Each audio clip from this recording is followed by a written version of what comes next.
1392년 7월 12일 이성계 일파인 백응령과 남은 등이 공양왕 폐위와 왕위를 이성계에게 넘길 것을 요구하며 왕대비를 압박하자 결국 왕대비는 이를 수용했습니다.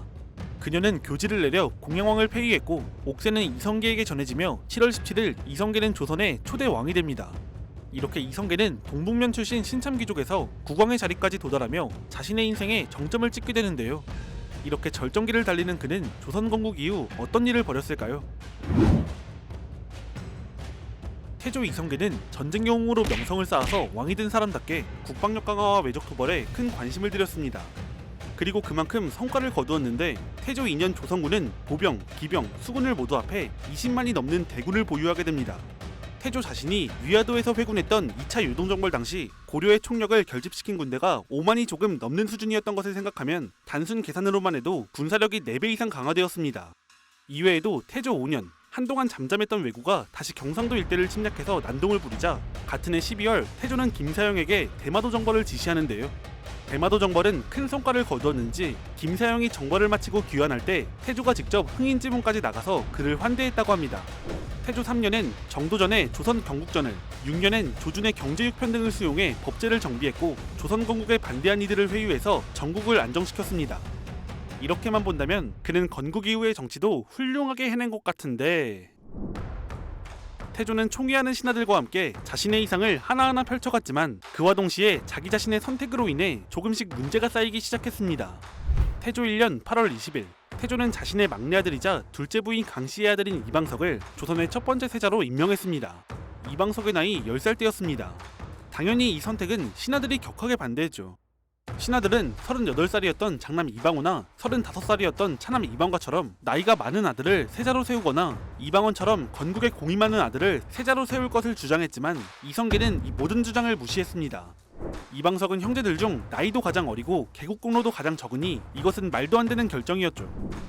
하지만 태조 입장에선 나름 신하들의 요구를 수용해서 타협한 결정이기도 했습니다. 사실 태조는 처음엔 강씨 소생의 이방번을 태자로 책봉하려고 했는데 공신들이 그의 성품을 문제 삼으며 반대했습니다. 그러면서도 공신들이 강씨 소생의 아들을 세자로 세우려 한다면 차라리 막내 아들이 좀 낫겠다고 하자 막내 이방석을 세자로 세운 것이었습니다. 이런 결정은 현대인이 보기에도 말이 안 됐기 때문에 갖가지 이유를 붙이며 설명해보려 하기도 했지만 결국 이방석을 세자로 세운 이유는 태조가 왕비 강씨를 너무나 사랑했고 이런 둘의 관계가 강씨의 아들들을 챙겨주는 결과로 나온 것입니다. 적장자가 왕위를 계승하는 것이 원칙인 시대였기에 이러한 결정에 반대는 심했지만 고려 말 한반도 최후의 전쟁 영웅이자 조선의 건국자인 태조의 권력에 대항할 수 있는 사람은 없었습니다. 세자 책봉 강행으로 태조는 왕족들의 불만을 사게 됩니다. 태조는 즉위교서에서 고려 왕실에 대한 보복 조치는 없을 것이라고 천명했습니다. 일부 왕씨는 개성에 남아 고려 왕조의 제사를 지내도록 했고 나머지 왕씨들은 강화도와 거제도로 보내 모여 살게 했죠. 이렇게 고려 왕실과는 문제없이 지나가는 듯 했으나 전혀 그렇지 않았습니다. 태조의 교서는 교서고 신하들은 꾸준히 왕씨 일족을 제거할 것을 요구했습니다. 결국 태조 3년 4월 14일 태조는 왕씨를 제거하는 일은 내가 차마 못하겠으니 너희들이 의논해보고 의견을 올려라 라고 지시하고는 결국 신하들의 의견대로 왕씨들을 제거할 것을 결정했습니다.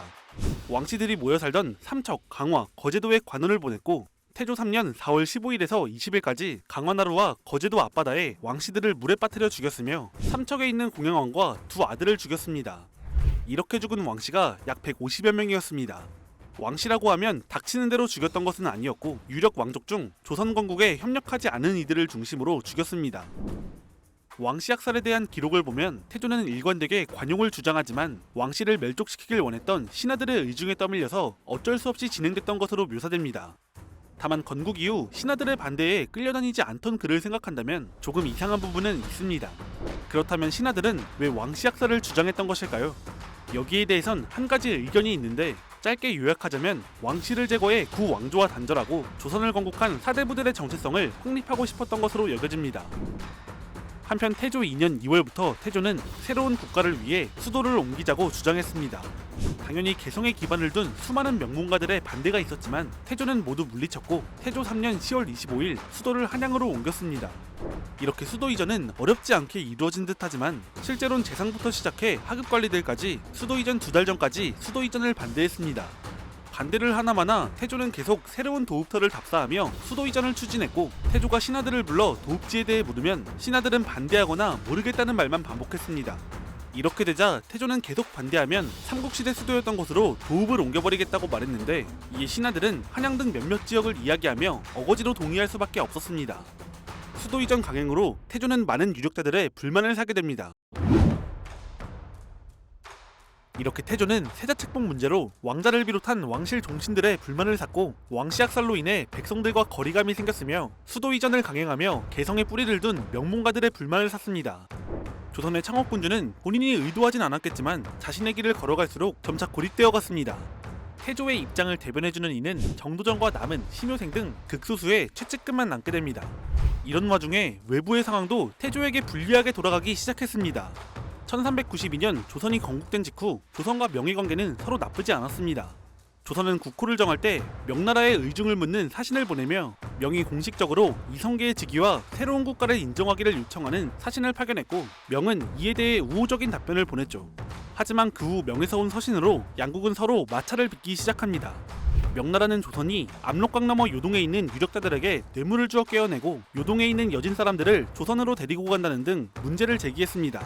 다시 말해 압록강 너머 여진족에 대한 주도권 문제였습니다. 조선은 이에 대해 해명하는 표문을 보냈습니다. 양국의 사이는 점점 더 악화되었습니다. 황제에게 보내는 외교 문서를 표문과 전문이라고 하는데, 명나라 황제 주원장은 이 표문과 전문에 자신을 모욕하는 글자가 들어있다고 항의했습니다. 조선은 이에 사과했지만 이후에도 여러 차례 같은 문제가 발생했다며 조선에 항의했습니다. 이 사건을 표전 문제라고 하는데요. 명나라가 고의로 꼬투리를 잡아 조선을 압박했다고 보기도 하는데, 어떻게 보면 수차례 항의했음에도 같은 문제가 여러 번 터졌으니 오히려 주원장 입장에선 조선이 일부러 그랬나 싶었을 수도 있겠네요. 양국의 관계가 악화되자 주원장은 책임자인 정도전을 명나라로 보내 해명하라고 요구하는데, 태조는 이것을 거절합니다. 이 와중에 태조 6년, 정도전이 옛 땅을 회복해야 한다면서 요동정벌을 주장합니다. 이에 군제를 개편하고 각 유력자들이 보유한 사병에 대한 통제를 시작하는데요. 하지만 이 요동정벌은 곧 대다수의 반대에 직면합니다. 사병에 대한 통제력을 빼앗길까봐 두려워한 이들도 있었고, 요동정벌 그 자체가 불가능하다고 생각한 이들도 있었죠. 이전까지 정도전과 큰 마찰을 보이지 않았던 문화시중 조준이 요동정벌에 공공연히 반대하면서 서로 갈라섰을 정도였습니다. 이런 상황에서 정도전은 태조의 절대적인 지지를 받으며 요동정벌을 계속해서 추진했고, 사람들의 불만은 쌓여만 갔습니다. 이렇게 태조 이성계는 최측근을 제외한 왕실 종친과 명문가 등 모두와 멀어졌고, 명나라와의 관계까지 악화되며 서서히 고립되어 갔습니다.